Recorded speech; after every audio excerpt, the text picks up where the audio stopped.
In times gone by, one quarreled oft with Guizhong concerning mechanical principles. We each had our ideals, and neither would yield. Under the pretext of a social gathering, one invited the impartial Rex Lapis to judge the quality of our creations. But Rex Lapis declared that Guizhong's obscuro vulpus mechanism was superior. Though one was too proud to acknowledge it, in one's heart, one knew that Guizhong was indeed the superior talent in the mechanical arts. As for the story between Guizhong and Streetward Rambler, that begins with a certain bell. In Guizhong's opinion, while mechanisms were no substitute for human composers, they were yet capable of producing simple but fine melodies. But Streetward Rambler believed music to be an expression of the soul, an emotional enterprise that could never hope to be replicated by machinery. They argued endlessly, until one asked Rex Lapis to intercede. He confiscated the bell and designated it for ceremonial use.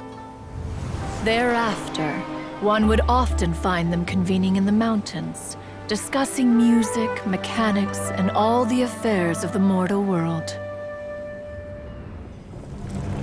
But these good times were not to last. War broke out between the gods, and soon engulfed the Guili plains.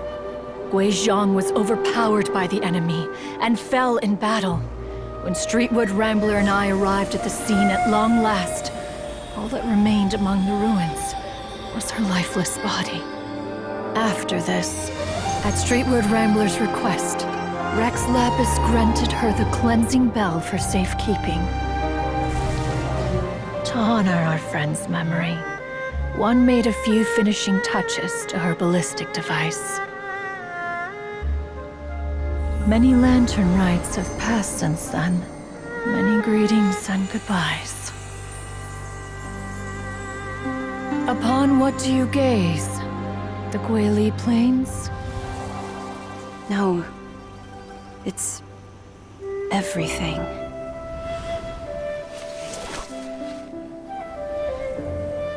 We think of human life as like a lantern that's lit one minute and extinguished the next.